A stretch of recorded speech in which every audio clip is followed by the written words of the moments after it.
Okay, let's get started, Rabbi Sain. We are on Daf Nun Aleph Amud Aleph.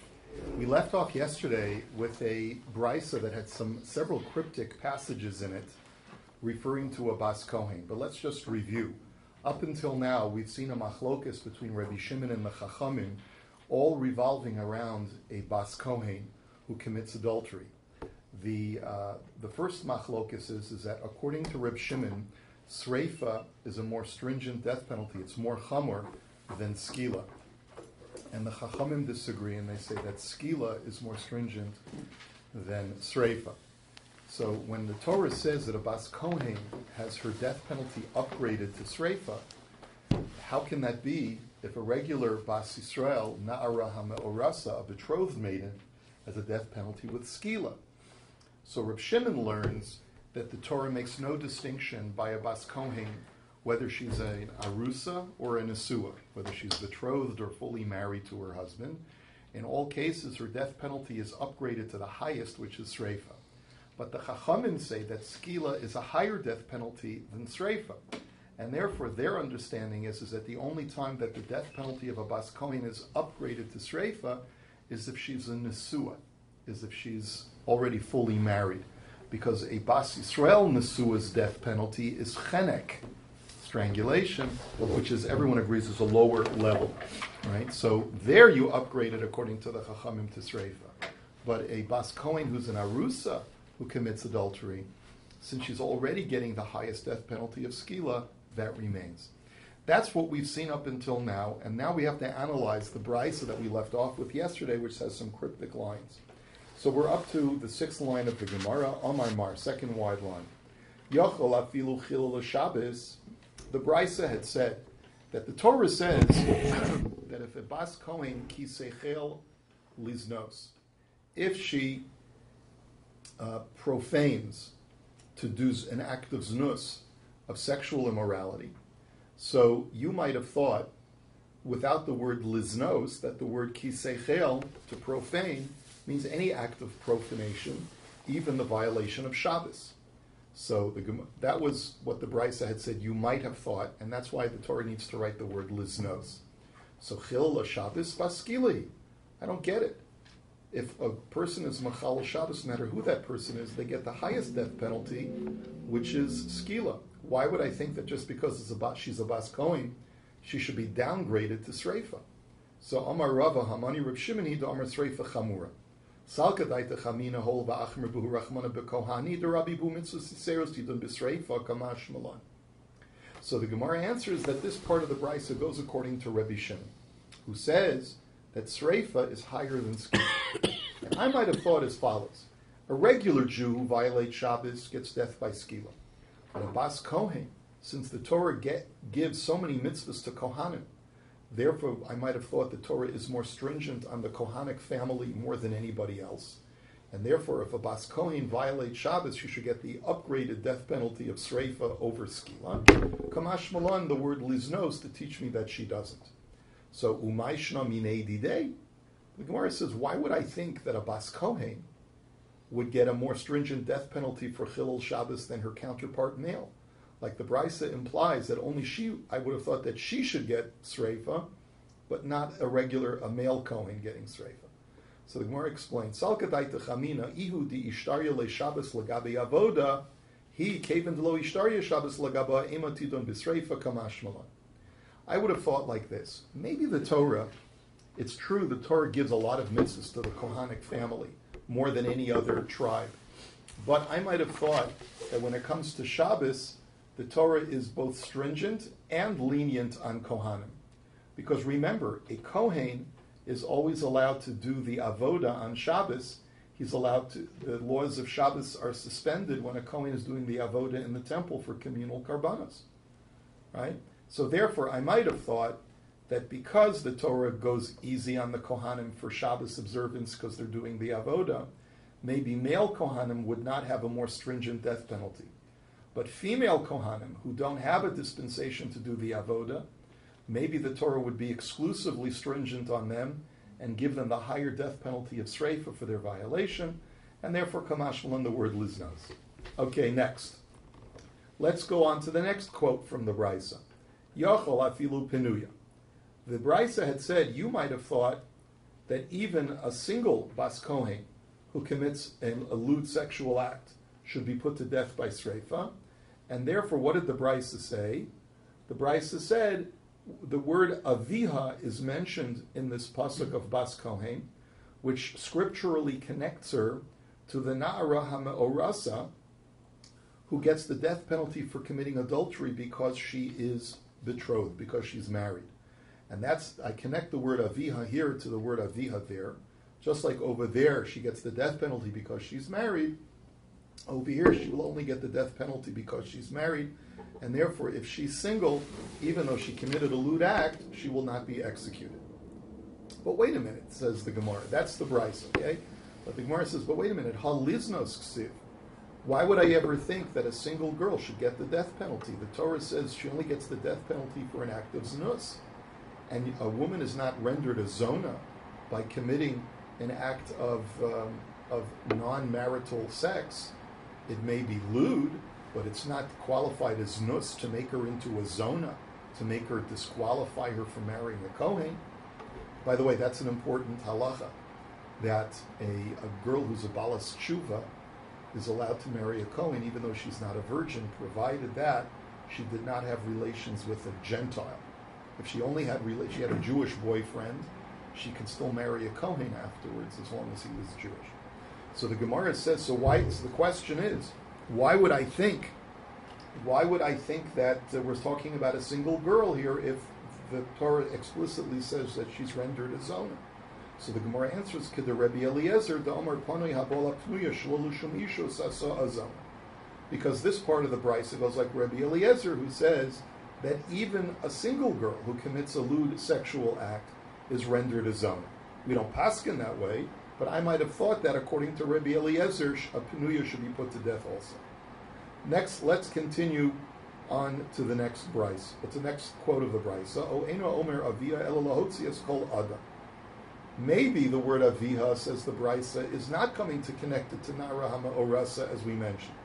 Maybe it's coming to tell me that the only time that she's liable for Sreifa is if she commits incest with her father. So Elamai Niu Shazinsa Me Aviha, My Yirya Bas Kohen Afilu Bas Yisrael Nami. Wait a minute, how could you think such a thing?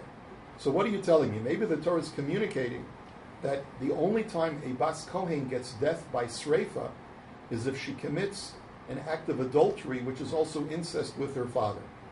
There she gets Sreifa, but otherwise she would not get such a severe death penalty as Sreifa. She would get the normal death penalty of an adulteress. Wait a minute, so you're telling me that for incest with her father, because she's a Bas Kohen, she gets death by Sreifa? But any woman, Jewish woman, who commits incest with her father gets death by Sreifa. Not just a Bas Kohen. The Amar Rava, Amarli Rav Yitzchak bar Avudini, Asya Heina, Asya Zima Zima. We're not going to go through the hermeneutics here, but elsewhere in Shas, the Gemara makes a Gzeira Shabbat to teach me that when a man lies with his daughter, both of them get death by Sreifa. So how could I possibly think that the Torah over here is only providing Sreifa for a Bas Kohen who commits incest with her father, if that's the standard death penalty for any Jewess who does that? The Gemara answers, it's the Salkadaita Chamina Krala Afuke Midarava. Midagoli Rachmana Bebas Kohen Velo Bebas Yisrael Kamash Malan. So the Gemara says, I might have thought, this is what really the Brisa is speaking out. I might have thought, not like Rava, that the whole point of this pasuk is to tell me that we don't make a Gzeira Shabbat to teach me that a regular Jewess gets the death penalty by Sreifa, and only a Bas Kohen, right? And therefore, Kamash Mala know that this pasuk is referring to any. The pasuk says Ish, so it refers to it teaches me that any time a girl a Bas Kohen commits adultery, she gets death by Sreifa. So now the Gemara says, I'm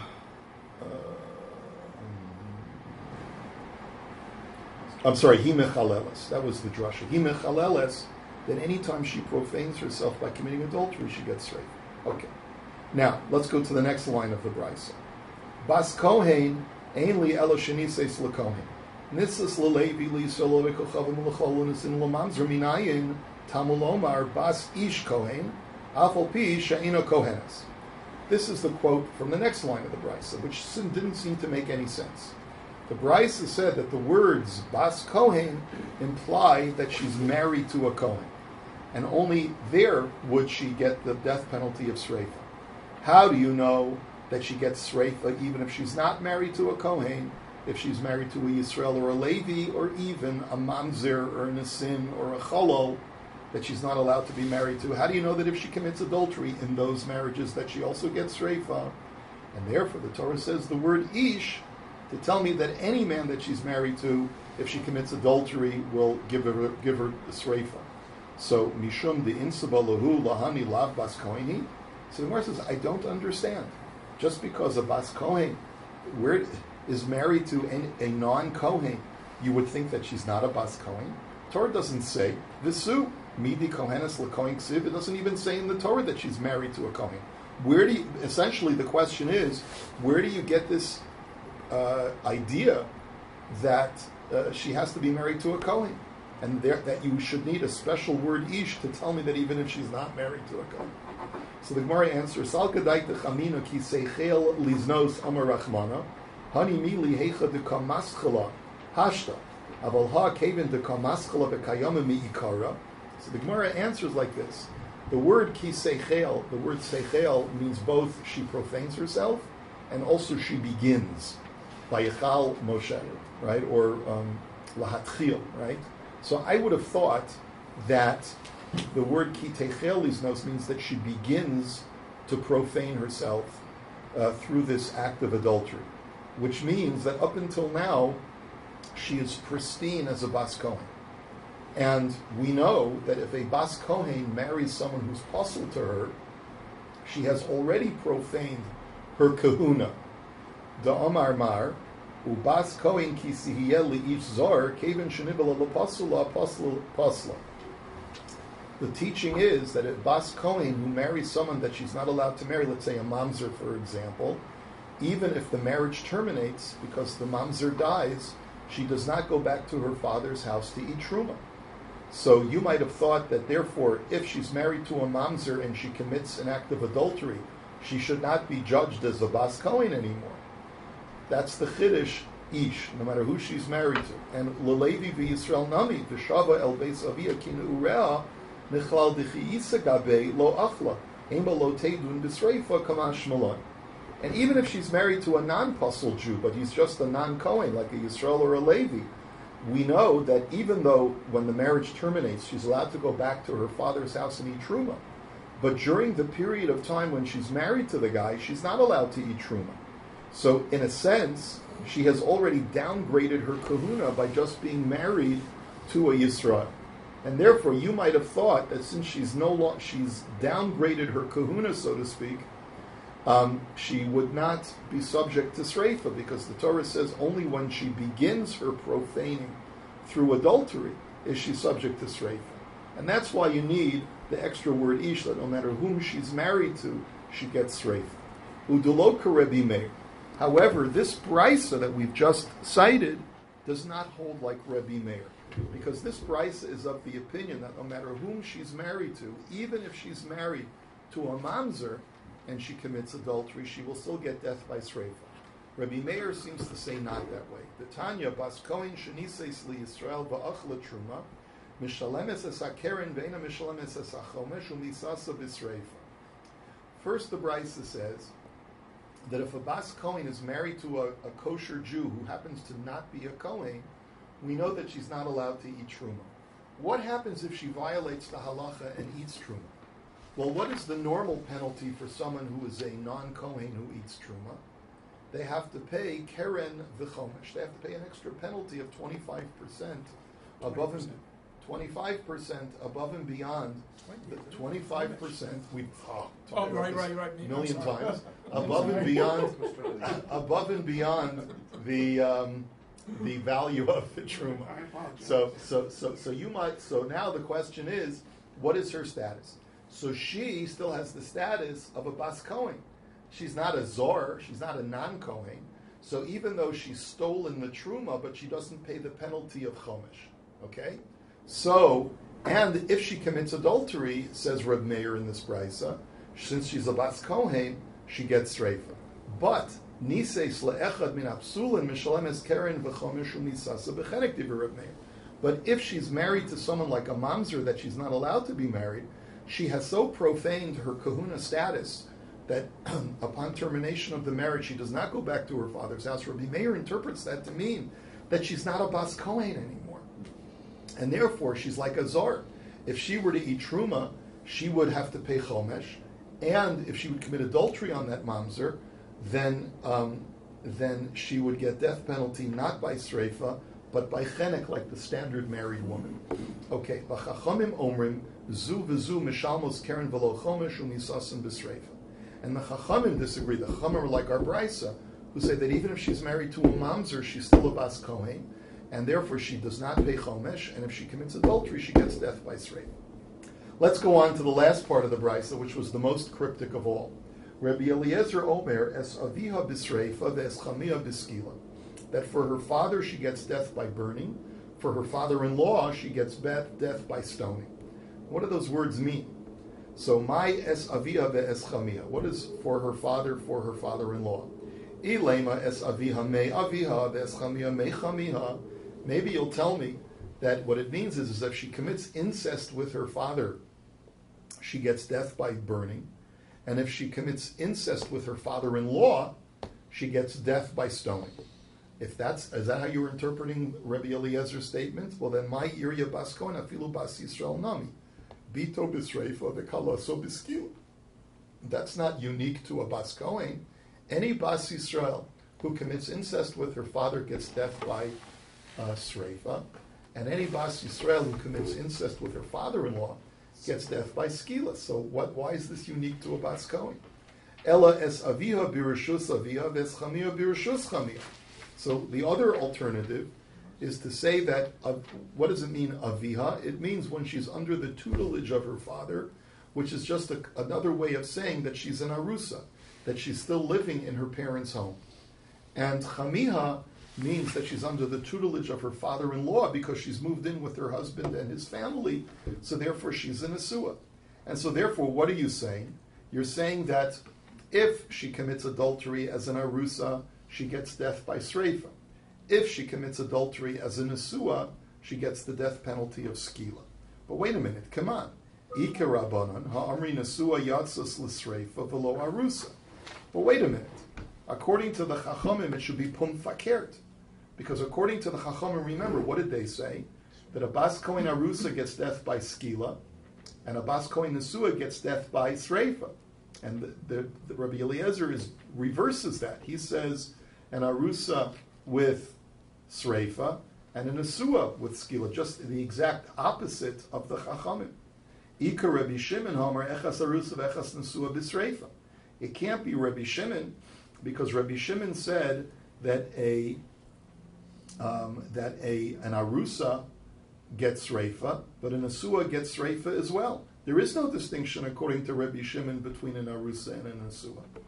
Now, v'ika Rabbi Yishmael, and maybe you'll tell me it's like a third Tana, which we haven't seen until just now. There's a third Tana called Rabbi Yishmael, who also has a difference of opinion over here. And ha'amar arusa yatzas l'sreifa v'lo nesua es chamia chenaku. So, if we're going to see Rabbi Yishmael when we turn the page, Rabbi Yishmael's shita is that we associate a bas Kohen to a na'ara ha'me'orasa. Just like a na'ara ha'me'orasa only gets the death penalty for being an arusa, right? That's the Torah's discussion of the na'ara ha'me'orasa. So too, when the Torah discusses bas Kohen, it's only addressing a na'ara ha'me'orasa who happens to be a bas Kohen, and it says that her death penalty is sreifa. And the Torah is not addressing a bas Kohen who's an asua at all. But if that's the case, then a bas Kohen who's an asua is just like any other nesua, and her death penalty should be chenek, not stoning, which is what the brisa says. So who does this brisa go like? So Shalach Rabin Mishmei de Rabbi Yossi Rabbi Chanina Kachi Hatza'a Shal Mishnah. Now I want you to remember this name, Rabin, in the name of Rabbi Yossi Rabbi Chanina, because his shita will be addressed when we turn the page in a moment. But he says, here's my interpretation of this line. La'olam kerabanan v'hachi kamar. Really, Rabbi Eliezer, who's this author of this line, goes like the Chachamim, who say that a Nesua gets Sreifa, and a Me'orasa, and Arusa gets Skila. But what it means is as follows. Kol shehi lamata misas aviha, umaynihu Nesua bas Yisrael, di Nesua bas Yisrael b'chenek, hacha b'misas aviha b'sreifa. The way you read it is like this. When it says, when Rabbi Eliezer said that she's for her father, what it means is that any girl whose death penalty would normally be less than the death penalty for incest with one's father, and who is he referring to? He's referring to a Nesua. That if this girl was a Bas Yisrael, what would her death penalty be? It would be Chenek. And that is a death penalty that is less than the death penalty for incest with a father, which is the death penalty of Sreifa. So if she were a Nesua and a Bas Yisrael's death penalty would be Chenek, here we upgrade her death penalty to the same thing as if she had incest with her father, which is Sreifa. Kol shehi l'mayla mimisa savia umaynihu arusa Bas Yisrael de'ila arusa Bas Yisrael b'alma b'skila hacha b'misas chamiha b'skila. But if this woman who committed adultery, if she were a Bat Yisrael, then her death penalty would be higher than incest with a father, because incest with a father is Sreifa. But an Arusa who commits adultery gets death by Skila. So because she's a Bas Kohen, we maintain her death penalty the same, which is Skila, and namely that's the same death penalty as having incest with your father-in-law. It's a very convoluted way of understanding this line in the Brisa, but essentially it's echoing the Shita of the Chachamim, that if she's an Arusa, she gets the Skila, and if she's an Nesua, she gets Sreifa. So Maskefla Rabbi Yirmiyah Midi Lamaila Lamata Ketani. How can you explain the Brisa this way? It doesn't say that if she's below the death penalty of incest with a father, or above the death penalty of incest with a father. That's not what the language of the Brisa is. So Ella Amar Rabbi Yirmiyah. So Rabbi Yirmiyah says, I have another interpretation. La'olam Rabbi Yishmael. Really, this line of the Brisa, this Rabbi Eliezer line, holds like Rabbi Yishmael. And remember, Rabbi Yishmael holds that the Torah is only addressing a Bas Kohen who's an Arusa who gets death by Sreifa, but a Bas Kohen who's a Nesua gets death by Chenek. And so you read it as follows: V'hachi kamer es aviha birshus avia bisreifa.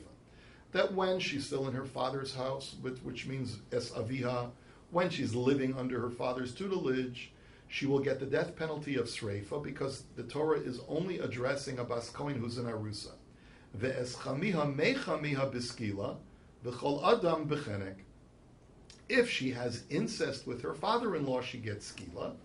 And if she has an adulterous relationship as a nesua, she gets chenek, right? If she has it with anyone else, she gets chenek. So Amar Rava, Maishna, O idi v'idi mamish, O idi v'idi rishus. Rava is very unhappy with that interpretation because you're interpreting the words es aviha to be, in the Brisa, to be under the tutelage of her father, and you're learning the words es chamiha to mean having incest with her father-in-law. Make up your mind. Either both of them mean under the tutelage of, or both of them mean having incest with. You can't say that es aviha means under the tutelage of, and es chamia means having incest with, because that's the way you're interpreting the Brisa. That's really a bad. That's not good form. So Elo Amar Rava la'olam karib Shimon ukesaber Rabbi Eliezer nesua ka'arusa. So Rava says that really this line, Rabbi Eliezer, holds like Reb Shimon, who says that both a Nesua and an Arusa are being addressed as by the pasuk of Bas Kohen. But the only difference is that Rabbi Eliezer holds that a Nesua is just like an Arusa in the following respect. Ma Arusa chad darga maskinu la miskila lisreifa, Af nesua chadarga maskina lo mechenek liskila. That he holds like this. Rabbi Shmuel says, look, according to Reb Shimon, who I hold like, Sreifa is 1 degree more severe than skila. So a regular Na'ara Hama'orasa gets skila. When she's a Bas Kohen, you upgrade her death penalty 1 level to Sreifa. Let's take a look at an Asua. An Asua, that's death penalty by Chenek. When she's a Bas Kohen, you merely upgrade her death penalty 1 level to skila. And that's why I, Rabbi Eliezer, hold like Reb Shimon that both a Bas Kohen who's an Arusa and a Bas Kohen who's an Asua get the death penalty upgraded, but I hold that they get upgraded just 1 notch up. If you're an Arusa, you get upgraded from Sreifa from skila to Sreifa, and if you're a Nesua, you get upgraded from Chenek to skila. And that would explain Rabbi Eliezer. So maskef la Rabbi Chanina ha'idi v'idi Reb Shimon b'Sreifa ka'amar. Rabbi Chanina is very unhappy with that because he says if you're holding like Reb Shimon, then you got to be completely like Reb Shimon. Reb Shimon says that both an Arusa and an Asua Bas Kohen get Sreifa. So don't tell me it's upgrading it 1 notch. For Rabbi Shimon, it's universal. They both get Sreifa for an Arusa or an Asua. And like Rashi speaks out, don't tell me that this is an example of where Rabbi Eliezer holds like Reb Shimon in one respect and disagrees with him in another respect, because you don't have any scriptural support for what you're saying, Rabbi Eliezer, if that's the pshat. So Ella Amar Ravina la'olam kerabanan ve'epoch, es avia biskila v'eschamia bisreifa, v'haida ka'amar es avia sircha ba'alma naka. So the final answer that the Gemara offers from Ravina is that really this line of Rabbi Eliezer goes like the Chachamim, who say that skila is worse than sreifa, and that the sreifa penalty is only being addressed to an asua. And what the brisa, and really the girsa of the brisa is, this line is a little bit, it has to be switched. And really the way you read it is, when she's under her father's tutelage, because she's an arusa, she gets skila. When she's under her father-in-law's tutelage, meaning she's already in asua, she gets death by sreifa. You just have to switch around the skila and the sreifa in order for it to make sense.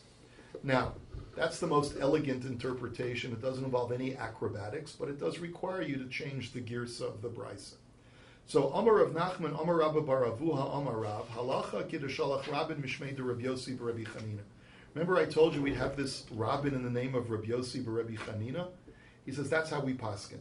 That the way that they interpret the brisa, that this line of Rabbi Eliezer means that you interpret the word esaviham to mean anyone who's below the level of death penalty of incest with a father will get death penalty by skila. Anyone who's above, will get death penalty by sreifa. Anyone who's above the death penalty for incest with a father will get death penalty by skila, which is the death penalty for incest with a father-in-law. So that's how we paskin in our interpretation of the brisa. So Amar Rabbi Yosef Hilchasa l'mishicha. Rabbi Yosef says, I don't get it. We don't have a Sanhedrin today. We don't put people to death. So why are you telling me a messianic law? Let's just wait until Mashiach comes, and then he'll tell us. Amar le Abaye, ela me'ata shchitas koshen l'lisni hilchasa l'mishicha. Abaye says, by that argument, we should dispense with all Seder Kachim, having to do with the Karbanos, because we don't have any Karbanos anymore. Let's just wait till Mashiach Tzaitin, and then we'll know the halacha. Which, by the way, I'm not averse to. If you wanted to cut out Seder Kachim, and just, it's much easier, life is much easier without Kachim. But of course, we don't do that. So what does Abaye say? Ela drosh v'kabel schar. Hachanami drosh v'kabel schar. So Abaye says, no, of course, you learn halacha even if it's not lamaisa, so that you receive reward for Talmud Torah. And the same thing is true over here. Even though we don't put a Bas Kohen to death, we still have to know the halacha of what her status is, whether it's an Asua, whether it's an Arusa, etc. So hachikami. So Rabbi Yosef says, you didn't understand my objection, Abaye. I wasn't objecting to the fact that it's not a practical halacha, but rather hilchas salamali sugya d'shmaita halacha ka'amar. Sugya d'shmaita halacha ka'amar? It's really asked rhetorically. My objection is that there's a machlokis in how to interpret this line in the Brisa. No matter how you interpret it, it's not going to change the halacha. That according to the Chachamim, skila is more chamer than sreifa, and therefore a bas kohen's halacha is only regarding a nesua. And according to Reb Shimon, sreif is more chamer than skila, and therefore a bas kohen's halacha addresses both an arusa and a nesua. So no matter how you interpret that line in the Brisa, that's not going to change that basic machlokis in halacha. So how can you tell me the halacha is like Rabin's interpretation of the Brisa? There's no halachic ramification. That's what his objection was. And by the way, that remains unchallenged. Rabbi Yosef's point is a very valid point. Now, my Rabbi Shmuel. So remember, I told you up until now we've seen a machlokas between the Chachamim and Reb Shimon, and now we introduced a few lines ago a third Tana who's Rabbi Yishmael, who says that when the Torah talks about a bas kohen, it's only talking about an arusa, and is not talking about a nesua because her death penalty always is chenek, just like any other bas Yisrael. So where does the shita come from? The Tanya ubas ish kohen ki sechel liznos bena'ara v'hi arusa hakasav medaber. So this is the Bryce of Rabbi Shmuel. He says that when the Torah talks about a bas kohen who commits adultery, she has to be a nara and not a bogeres, and she has to be an arusa and not a nesua. So ata omer bena'ara v'hi arusa eino ela afilu nesua. Maybe you'll say no. Maybe even if she's a nesua. Tamulomar ish asher yinafis eshes re'ehu mos yumas hano eifa hano office. Well, let's take a look at the standard law about adultery. There's a standard generic law about adultery that says that any man or woman who commit adultery get death by chenek, because the word is yumas. Standard generic yumas refers to death by chenek. Now, akol hayu bichlal no eifa hano office. Hotzi akasav bas Yisrael b'skilo bas kohen b'sreifa. Ma kishahotzi akasav is bas Yisrael l'skila arusa v'lo nesua. Af kishahotzi akasav bas kohen l'sreifa arusa v'lo nesua. So he makes a very interesting drasha, what's called a mematzinu, in the standard parlance. What he's basically saying is, even though the standard penalty for adultery is chenek, the Torah creates two scriptural exceptions to that rule. One is a bas Yisrael who commits adultery, and the other one is a bas kohen who commits adultery. Just like the exception by a bas Yisrael is only when she's an arusa, a nara hame'orasa, so too, by a bas kohen, the only time the Torah accepts her from the standard penalty is when she's a nara hame'orasa, but not when she's a nesua. So that's Rabbi Shmuel's derivation. Now, zomameha ubo Allah bichlal va'asisim lo kasher zaman v'goyim. Then Rabbi Shmuel continues in the Brisa to say that both false witnesses who attempt to incriminate her falsely and her adulterer, the male adulterer, are under the rubric of do to him what he tried to do to his fellow.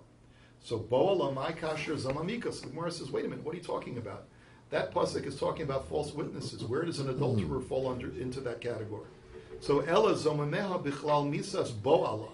But rather what it means is that if there are false witnesses who try to incriminate her for adultery that she did not commit, the death penalty that you give them is the death penalty that would come to the male adulterer and not to the female adulteress.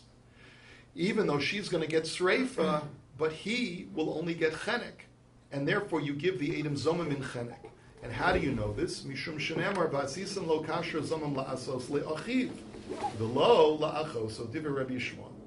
Because the Torah says you do to the false witness what they tried to do to their brother and not sister. So any time where there's an attempted incrimination of both a male and a female, you give the edim zomim in the penalty of what they tried to do to the male over that which they tried to do to the female. So since a bas kohen commits adultery, the adulterer gets chenek and she will get sreifa, you do to the edim zomim the death penalty of chenek and not the death penalty of sreifa. So we continue along the Bryce and to the shita of Rabbi Akiva. Rabbi Akiva oimer echas arusa ve'echas nesua yatzis l'sreifa. Rabbi Akiva says, I disagree with you, Rabbi Yishmael. You say that the only person who gets sreifa is an arusa. I say that the Torah is addressing both a nesua and an arusa who's a bas kohen that she gets sreifa. That's basically like Rabbi Shimon, as if you've noticed, right? So Yachol afilu pinuya nemar kan avia v'nemar lahalan avia ma lahalan znus im zikas habal afkan znus im zikas habal. But you might think that even if she's a single bas kohen who commits a lewd sexual act, she should be put to death by sreifa. That's why I have the word aviha in the pasuk, which scripturally connects the bas kohen to a nara hameorasa. Just like by the nara hameorasa, the Torah explicitly states that she's married, she's betrothed. So too over here, she has to be married in order to be subject to the death penalty of sreifa. So Amalei Rabbi Yishmael, imalahala nara v'hi arusa, avkan nara v'hi arusa. So Rabbi Yishmael says, I don't get it, Rabbi Akiva. If you're connecting scripturally the law of bas kohen to a nara hameorasa, then limit her to the status of being dafka a nara, not dafka being an arusa. And therefore, a nesua bas kohen should not be subject to this law either. So Amalei Rabbi Akiva, Yishmael achi, bas uvas ani dorish. He said, because I take the extra letter vav, and I use that to tell me that we're including people that I might thought would not be included. Even though through my scriptural connection to Nara Hama-Orasa, you might think that only an Arusa is included in this law, the extra letter Vav of Uvas comes to include a Nesua as well. So Amar Levi Chimipnei Shatadorish Bas Uvas Notzi Zuli Sreifa. So Imashma Lahavias Anasua Havias Apnuya Vimashma Lotzias Apnuya Otzias Anasua. Rabbi Shmuel says, I don't get it.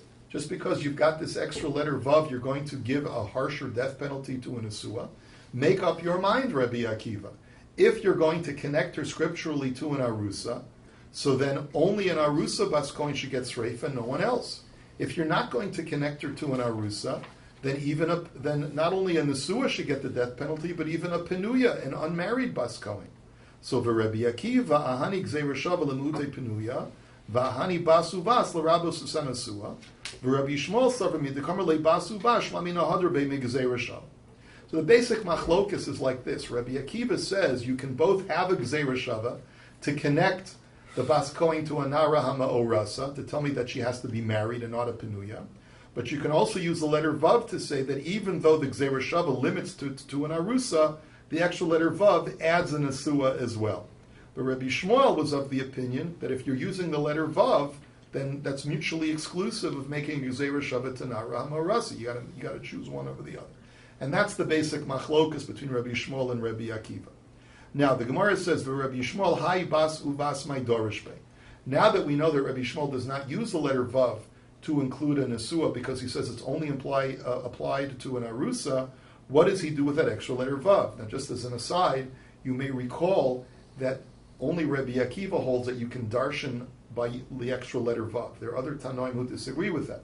But the Gemara's assumption is that Rabbi Yishmael is of the same school as Rabbi Akiva, that you can use the letter Vav to make a drasha. So if he's not using it to include an Asua, what does he use it for? So mi boile lichidetoni avuhe de Shmuel bar Abin lefi shematzinu shechola kakosov bizacharim bein tamimim lebali mumen yachol nachlok bivinoseim tamulomar basu vas. The answer is like this. We know that the Torah for male Kohanim distinguishes between a male Kohen who is unblemished, who does not have any physical handicap, to a blemished Kohen who has a physical handicap, who is not allowed to do the avodah. And he's not, therefore, as much of a Kohen, so to speak, as an unblemished Kohen who can do the avodah in the temple. You might have thought that a bas Kohen who is in some way handicapped would also have that same stigma as not being a full bas Kohen, and therefore, if she commits adultery, she should not get the death penalty by sreifa. That's why I need the extra letter vav from uvas to teach me that even though she has a disability, she still gets death by sreifa. That's the extra letter vav. V'Rebbi Akiva mei v'hem makrivim v'hayu kodesh.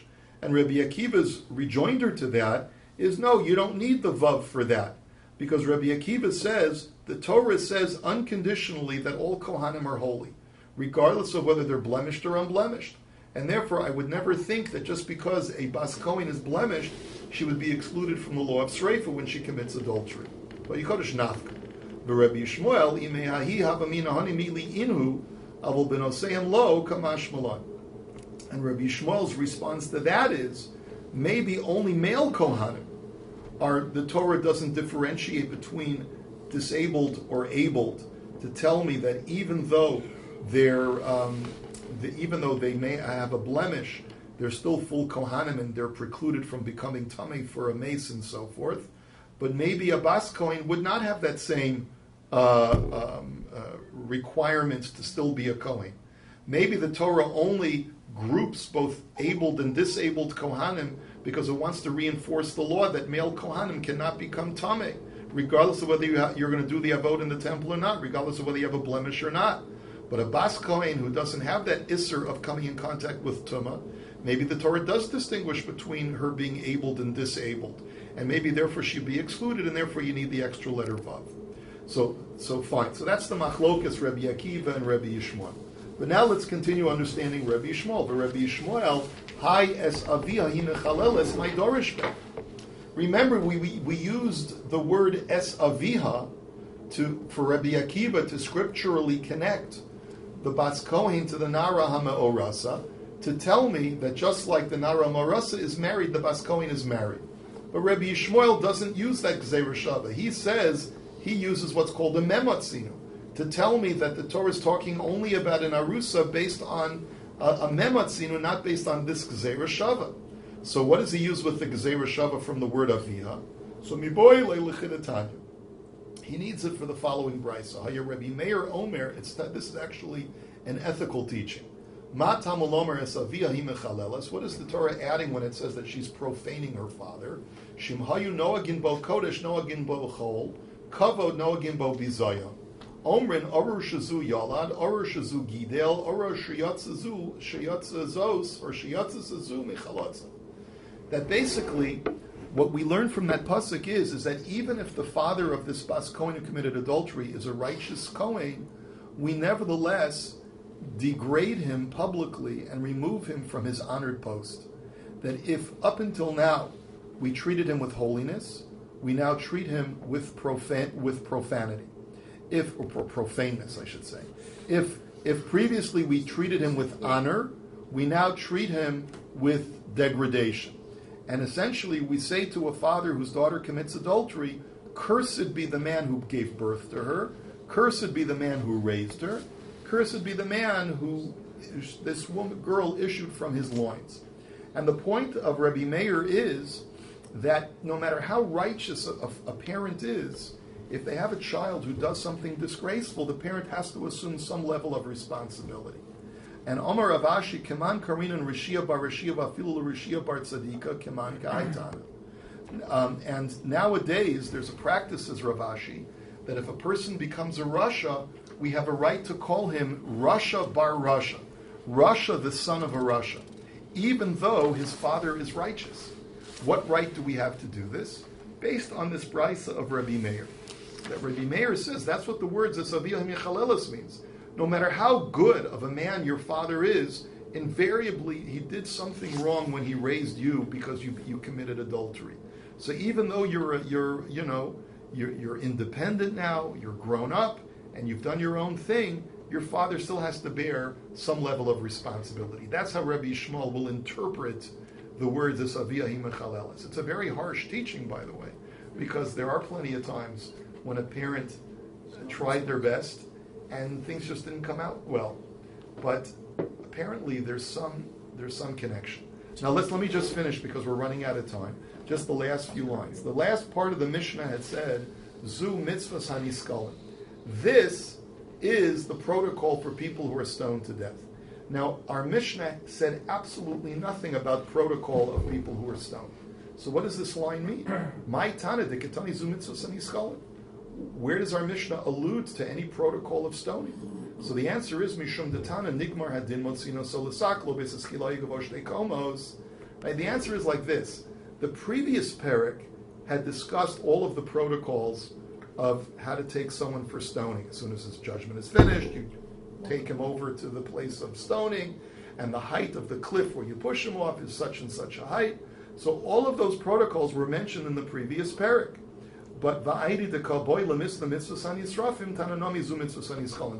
we're going to start talking about the protocols of other death penalties. So this is sort of like a line of demarcation. Up until now, we've been talking about protocols of skila, From now on, we're going to be talking about protocols of people who are put to death through burning and other types of execution. We'll hold it here for today. Have a wonderful day.